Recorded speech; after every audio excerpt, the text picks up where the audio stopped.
मध्ये येणार बरोबर घेणार आहे कोणाच्या असं थोडं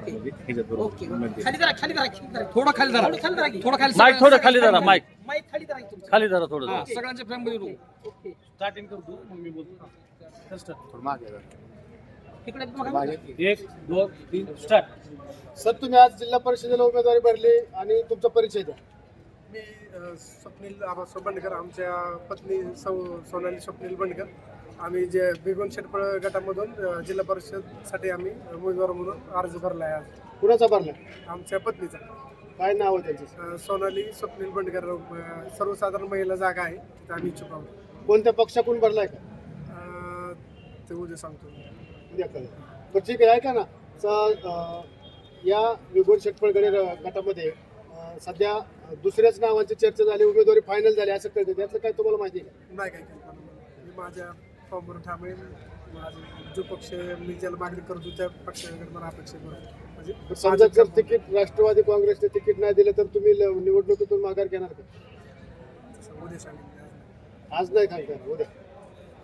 आज तुम्ही जिल्हा परिषदेची उमेदवारी भरली आज उमेदवारी अर्ज दाखल केलेला आहे, काय सांगा? नमस्कार, माझं नाव सौ सोनाली स्वप्नील बंडकर. मी जिल्हा परिषद भिगवण शेटपळगडे गटातून फॉर्म भरलेला आहे. पक्षाकडून भरलाय का अपक्ष भरलाय? बरं आता सध्या आपण जिल्हा परिषदेसाठी इच्छुक आहे, फॉर्म भरलाय आपण. काय वाटतं की जिल्हा परिषद गटासाठी काय तुमची इच्छुकता कशामुळे आहे? काय काम करायचं किंवा कशासाठी तुम्ही व्हिजन काय विजन काय तुमच्या या गोष्टीबद्दल? मी एक गृहिणी आहे तरी आणि आजकाल बऱ्याचशा महिला म्हणजे घरून व्यवसाय करू पाहत आहेत. तर मला त्यांना जिल्हा परिषदेअंतर्गत काही योजना आहेत, मला त्या त्यांच्यापर्यंत पोहोचवायच्या आहेत, जेणेकरून त्या स्वतः पैसे कमवतील आणि आपल्या घराला हातभार लागेल त्यांचा.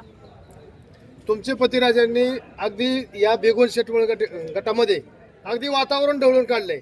होम मिनिस्टरचे कार्यक्रम असतील, क्रिकेटच्या मॅच असतील, अनेक उपक्रम सामाजिक राबवलेत. त्याचा तुम्हाला फायदा होईल? हो, नक्कीच होईल. म्हणजे पतिराजांचा श्रेय कामाला येईल. हो. बरं तुम्ही आज पूर्ण भिगवण शेटपळ गटामध्ये ज्या पद्धतीचा तुम्ही घरोघरी जाऊन प्रचार करताय, जो सर्वांच्या कसा प्रतिसाद मिळतो तुम्हाला सर्व? सर्वांच्या तोंडात बऱ्यापैकी सोनाली ताई स्वप्नील दादा बंडकर ह्यांचंच नाव येते आणि आम्ही चांगली तयारी करू. आणि तुम्ही थोडं खुश पण दिसताय. काय बाबा हे सगळे पूर्ण जिल्हा परिषद गट तुम्ही घेऊन आलाय, अशा पद्धतीचा मॉब दिसतोय काय? तर एवढं सर्वांचं प्रेम आहे ना, त्याच्यामुळे सगळे लोकांचा एवढा प्रतिसाद आहे. सगळे म्हणजे इकडे सगळे वाहून घेतात. आमचे लाकडीचे अकोल्याचे मित्र आहेत, आमच्या मदनवाडीचे भिगवणचे, आमची छोटी मोठी पोरं, मोठी माणसं, सगळ्यांचा आमचं खूप म्हणजे आम्हाला प्रतिसाद दिलाय त्यांनी.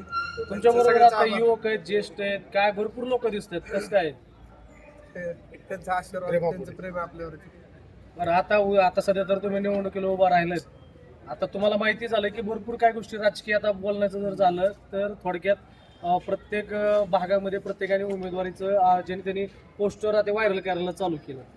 आता उद्याच्या भविष्यामध्ये तुम्ही तुमची उमेदवारी पक्षाकडनं नाही जरी मिळाली किंवा तुम्हाला दुसऱ्या पक्षाकडनं जर ऑफर आली तर काय माझं मी फॉर्म भरून झालंय, मला पुढच्या पक्षाकडूनचा विषय नाही काय. म्हणजे मी आज जो विषय केलाय तो मी उद्या क्लिअर करतो. आज नाही सांगू शकत की मी कोणाकडे. ठीक आहे. बरं जर आता सध्या एकच आहे की शेवटचं मला माझा प्रश्न आहे. समाजाचं काम करायच्यासाठी मी आग्रही की बाबा मला तिकीट देऊन टाकावं. आणि समजा म्हणजे नाही दिलं तरी तुम्ही जर समजा तुमच्या पक्ष वरिष्ठांनी जर तुम्हाला पक्ष फॉर्म माघार घ्यायला सांगितलं तर तुम्ही माघार घेणार? नाही द्यायचं, उद्या बोलतो. ठीक आहे. म्हणजे तुम्ही अंधारात ठेवताय म्हणून म्हटलं. नाही, अंधारात नाही ठेवत. तुम्हाला अनेक पक्षाकडून ऑफर आली, स्वप्नील दादा तुम्हाला अनेक पक्षाकडून ऑफर आले असंही समजतंय, काय सांगा? आई ती आमचं काम बघून सगळे आम्हाला म्हणजे असं म्हणजे येऊन मिळायला बघतात. म्हणजे असं नाही काय, त्या पक्षामुळेच आम्ही उद्या निवडून येणार आहे कोण असेल ते.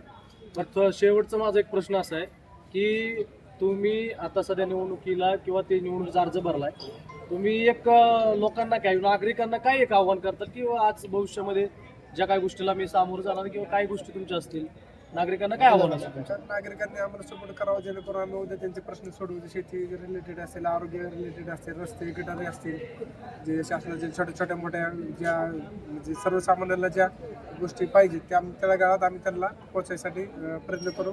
त्यांनी आम्हाला त्यासाठी मदत करावी. मॅडम तुम्ही जर या पक्षाचं नाव सांगायचं जर टाळत असाल तर तुम्ही एका विशिष्ट पक्षाचं काम करत होता, त्या पक्षाच्या वरिष्ठांशी तुमचं काय बोलणं वगैरे झालेलं आहे? संपर्क चालू आहे सगळ्याचे बोलणी करतोय.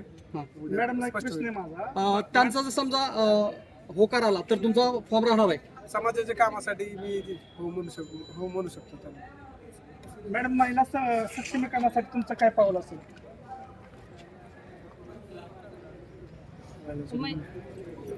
महिलांनी घराबाहेर जाऊन काही ना काही केलं पाहिजे, स्वतःच्या पायावरती उभं राहिलं पाहिजे. आजकाल बरेच महिला आहेत ज्या वेगवेगळे व्यवसाय करतायत घरून, म्हणजे असं मसाले बनवा, असं प्रत्येक आपल्या ह्याने वेगवेगळे व्यवसाय करतायत आणि त्या आपल्या कुटुंबाला साथ देत आहेत. आजपर्यंत आपण माध्यमांच्या माध्यमातून तुम्ही असं काय आवाहन करणार मतदारांना? आम्हाला मोठ्या मताने विजयी करा.